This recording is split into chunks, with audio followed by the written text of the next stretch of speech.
Hello everyone, my name is Harsh and welcome to my YouTube channel. आज हम सीखेंगे data validation. अगर आप नए हैं मेरे यूट्यूब चैनल पर तो please subscribe my YouTube channel and press the bell icon. And if you like my video then please like, share and comment. चलिए स्टार्ट करते हैं वीडियो। हम यहाँ पर कोई भी फ़ोन नंबर लिखते हैं तो हमसे कोई मिस्टेक ना हो, क्योंकि आप सभी को पता होगा कि नंबर जो होता है वो 10 डिजिट का होता है। तो ये मिस्टेक से बचने के लिए हम क्या करेंगे, यहाँ पर डाटा वैलिडेशन यूज करेंगे। सबसे पहले हमें यहाँ पर शिफ्ट प्रेस करके एरिया सेलेक्ट करना है माउस से। फिर इसके बाद हमें जाना है डाटा वैलिडेशन में। डाटा वैलिडेशन आपको डाटा टैब पे मिलेगा। फर्स्ट ऑप्शन को आप चूज कर लोगे डाटा वैलिडेशन पे। फिर आपको यहाँ पर से चूज करना है टेक्स्ट लेंथ। टेक्स्ट लेंथ का यूज करना है। यहाँ पर आपको कई सारे ऑप्शन मिलेंगे। बिटवीन, अगर आप दो नंबर के बीच में अगर कोई वैल्यू लिखना चाहते हो तो वो भी आप लिख सकते हो, लेकिन हम यहाँ पर क्या करेंगे, इक्वल टू। हमें एक स्पेसिफिक नंबर चाहिए कि अब 10 से ज्यादा हम यहाँ पर एंट्री कर ही ना पाए, तो इसके लिए हम यहाँ पर क्या करेंगे, 10 लिख देंगे। फिर ओके प्रेस कर देंगे। इसके बाद होगा क्या, यहाँ पर आप कोई भी नंबर ऐड करते हो। जैसे मैं एग्जांपल के लिए दिखा देता हूँ आपको, और मैं एंटर करूंगा तो मैं इसे एंटर नहीं कर पाऊंगा। ठीक है, ये एरर शो करेगा। ये हमारे पास एक वार्निंग आई है, क्योंकि हमने इसमें डाटा वैलिडेशन लगा रखा है, इसलिए हम इसमें एंट्री नहीं कर सकते। लेकिन अगर हम 10 नंबर्स ऐड करेंगे तो हम लिख सकते हैं यहाँ पर। मैं एग्जांपल के लिए दिखा देता हूँ एक बार आपको। देख सकते हो आप सभी, मैं अगर ये नंबर 10 डिजिट का होगा तो हम इसमें एंट्री कर सकते हैं। नेक्स्ट आता है हाइट। हाइट ज़्यादातर मेजर होती है इंचेस में। अगर हम डाटा एंट्री कर रहे हैं और अगर हमें सबकी हाइट में मेंशन करनी है तो हाइट में होता है, पॉइंट में वैल्यू लिख सकते हैं। और हमारा क्राइटेरिया होगा कि हमें 5.5 से लेके 7.8 के बीच में जिनकी भी हाइट है उन सबको हम एनरोल कर सकते हैं। तो इसके लिए हम क्या करेंगे, यहाँ पर डाटा बनाएंगे। सबसे पहले एरिया सेलेक्ट करना है को, सबसे पहले चूज करना है यहाँ पर डेसिमल। डेसिमल में हम बता देंगे बिटवीन। इस बार हम चूज करेंगे बिटवीन, दो वैल्यू के बीच में। अब मैंने यहाँ पर बोला था कि 5.5 और मैक्सिमम होगी 7.6। ठीक है, इसके बीच में हम वैल्यू यहाँ पर ऐड कर सकते हैं और ओके प्रेस कर देंगे। इससे बेनिफिट क्या होगा, अगर जैसे कि हमारे पास कोई हाइट आती है, कोई पर्सन है जिसकी हाइट है 5.7, तो हम एंटर कर सकते हैं। लेकिन अगर उसकी हाइट है 5.3 तो हम यहाँ पर एंट्री नहीं कर सकते।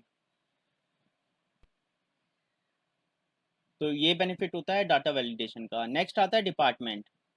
डिपार्टमेंट, अगर आपने यहाँ पर एक नेक्स्ट शीट पे एक लिस्ट बना रखी है, HR department, finance, sales and marketing, IT, operations, तो हम क्या कर सकते हैं, एक लिस्ट क्रिएट कर सकते हैं।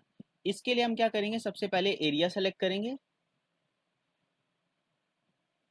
और फिर डाटा वैलिडेशन पे जाएंगे और यहाँ पर हम चूज करेंगे लिस्ट। लिस्ट पे जाकर हमें सोर्स पे क्लिक करना है और फिर डिपार्टमेंट वाले शीट पे जाना है और यहाँ से हमें जो भी डिपार्टमेंट है उन्हें चूज कर लेना है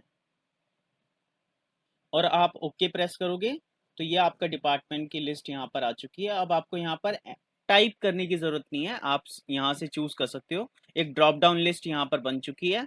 जैसे आप सेल्स एंड मार्केटिंग अगर ऐड करना चाहते हो तो आप ऐड कर सकते हो, जैसे आप फाइनेंस ऐड करना चाहो तो फाइनेंस भी ऐड कर सकते हो। इसके बाद आता है ज्वाइनिंग डेट। ज्वाइनिंग डेट भी आप ऐड कर सकते हो। इसके लिए भी हम सेम वही एरिया सेलेक्ट करेंगे सबसे पहले और उसके बाद हम डाटा वैलिडेशन पे जाएंगे। डाटा वैलिडेशन पे हम चूज करेंगे इस बार डेट। डेट में हम स्टार्टिंग डेट बता देंगे, जैसे आज स्टार्टिंग डेट हो गई है 1, 2025। देन एंड डेट 1,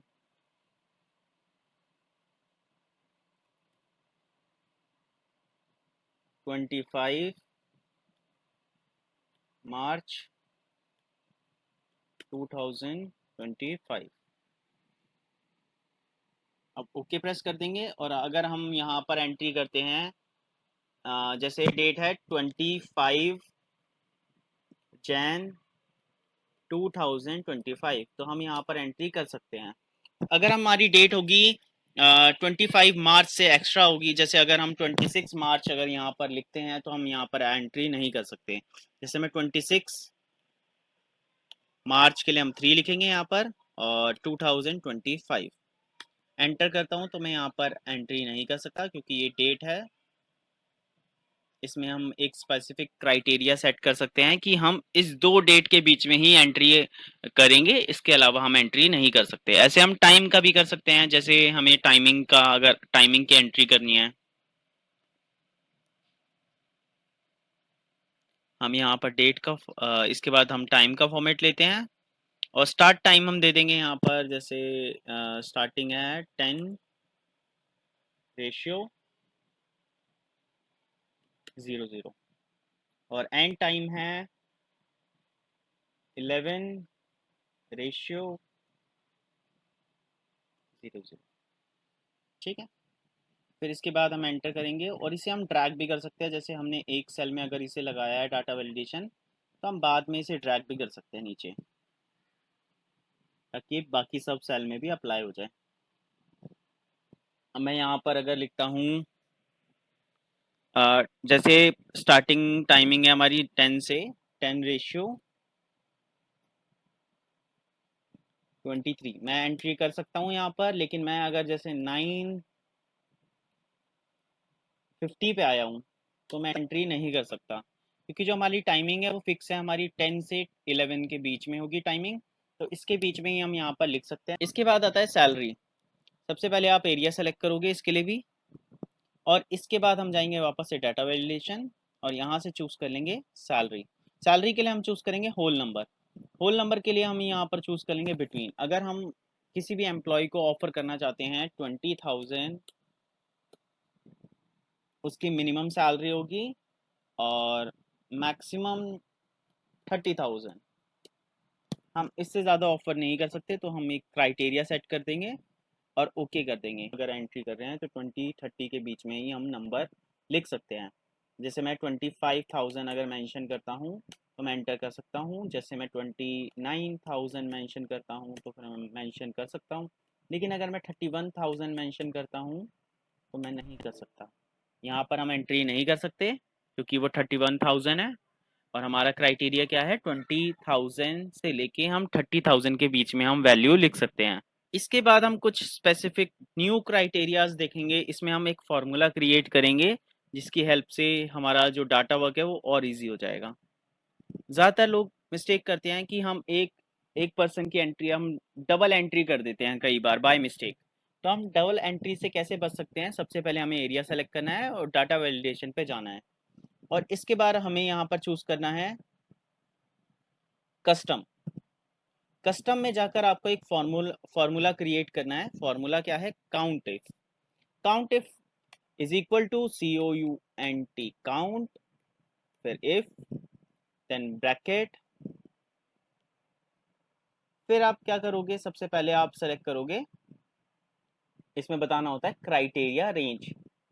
सबसे पहले हमने रेंज सेलेक्ट करी, फिर हम इसे फ्रीज कर देंगे। फ्रीज करने की शॉर्टकट की होती है F4। F4 फ्रीज करेंगे, फिर कॉमा, देन आप सेलेक्ट करोगे फर्स्ट सेल, ब्रैकेट क्लोज और इज इक्वल टू 1। अगर काउंट सीरीज में अब होगा क्या, इसका आंसर अगर 1 आता है तो आप एंट्री कर सकते हो। अगर इसका आंसर 1 नहीं आता, 1 से ज्यादा आता है, जैसे आप 2 आ जाता है आंसर, तो आप एंट्री नहीं कर सकते। इस कंडीशन का ये मतलब है।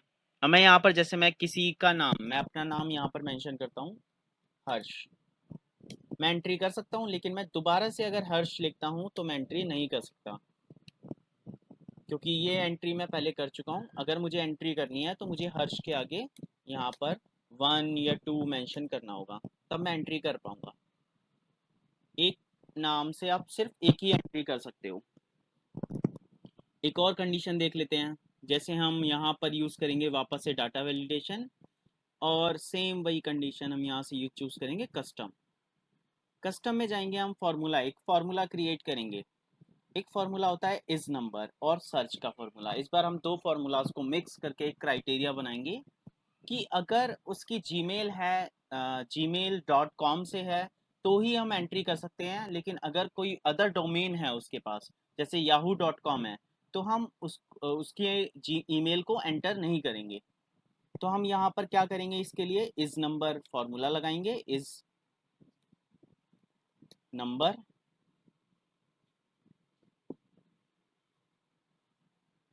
फिर इसके बाद हमें लगाना है search, search then bracket open. सबसे पहले आप बता दोगे इसमें सर्च क्या कर रहे हो, आप डबल कोट में यहाँ पर लिखोगे @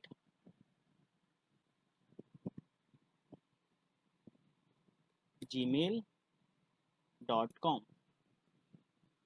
फिर डबल कोट देन कॉमा, फिर आप एरिया बता दोगे किस एरिया में आप फाइंड करना चाहते हो, उसके बाद आप ब्रैकेट क्लोज कर दोगे, देन ओके। अब मैं यहाँ पर जैसे मैं ऐड करता हूँ, कोई भी रैंडम जीमेल लिख देता हूँ, hर्ष23@gmail.com। तो मैं यहाँ पर एंट्री कर सकता हूँ, लेकिन मैंने इसकी जगह लिख दिया hर्ष@yahoo.com। तो मैं एंटर नहीं कर सकता क्योंकि ये डोमेन हमारा डिफरेंट है। तो इसके लिए भी हम यूज़ कर सकते हैं कस्टम फार्मूला। अगर हमारे पास @gmail.com जब तक मेंशन नहीं करेंगे जब तक हम इसमें एंट्री नहीं कर सकते।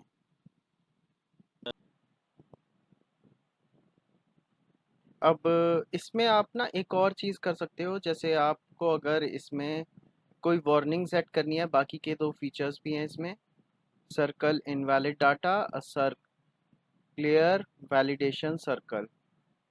अब डाटा वैलिडेशन में और भी फीचर्स होते हैं, जैसे हम इसमें वार्निंग दे सकते हैं। वार्निंग देने के लिए जैसे हमने यहाँ पर एक फार्मूला लगा रखा था पहले से ही। अब इसमें इनपुट मैसेज, अगर आपको कोई मैसेज देना है तो वो भी दे सकते हैं। ये ये फीचर कब यूज़ होता है, जब आप एरर अलर्ट में से चूज़ करते हो, स्टॉप की जगह आप वार्निंग चूज़ करते हो, तो आपको वहाँ पर वार्निंग लिखनी होती है। लेकिन हम यहाँ पर स्टॉप का यूज़ करते हैं। स्टॉप और वार्निंग में डिफरेंस मैं बता देता हूँ। सबसे पहला है टाइटल। अब जैसे मैं यहाँ पर टाइटल देता हूँ, मैंने यहाँ पर लिख दिया है रॉन्ग डोमेन,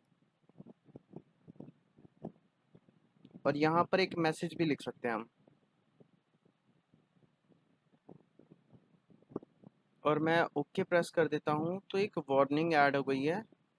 अब मैं ओके कर देता हूँ। जैसे मैं यहाँ पर लिख देता हूँ, मैंने लिखा है यहाँ पर रवि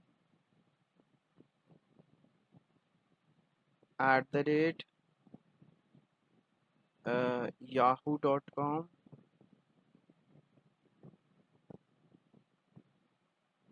तो मैं एंटर प्रेस करूँगा तो यहाँ पर आ गया है wrong domain, you are entering the wrong domain. तो ये हमें वार्निंग दे रहा है। और लेकिन हम यहाँ पर टाइप नहीं कर सकते। अगर हमें यह डिलीट करना होगा, जैसे मैं दोबारा से एंटर प्रेस करूँगा तो ये वार्निंग आती रहेगी। जब मैं कैंसिल पे क्लिक करूँगा तो जो हमने यहाँ पर टाइप करा था वो डिलीट हो चुका है। तो इसमें एक और फीचर है, जैसे मैं इस बार इसमें वार्निंग की जगह मैं इसमें ये जो हम स्टॉप नहीं करना चाहते, स्टॉप की जगह वार्निंग देना चाहते हैं, तो यहाँ पर मैं वार्निंग पे क्लिक कर दूंगा और यहाँ पर देखो वार्निंग का सिंबल आ चुका है। और इनपुट में हम कोई मैसेज भी देना चाहे तो वो भी दे सकते हैं। जैसे मैंने यहाँ पर इसका भी मैसेज देता हूँ, हेलो हेलो एवरीवन।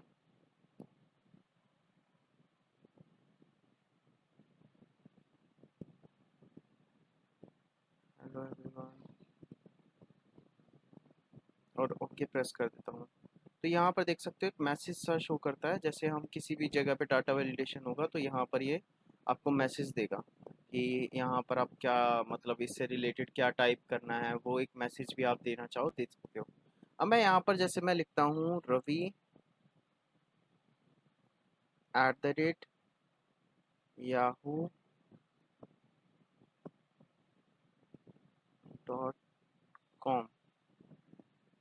अब ये डिफरेंट डोमेन है तो ये मेरी एंट्री नहीं होनी चाहिए, लेकिन इस बार हम इसमें एंट्री कर सकते हैं। अगर मैं इसमें येस पे क्लिक कर देता हूँ तो हम, ये रॉन्ग डोमेन है, जैसे हमने yahoo.com लिख, हम इसमें yahoo.com भी लिख सकते हैं। मैं येस पे अगर क्लिक कर दूंगा तो हम ये लिख पाएंगे,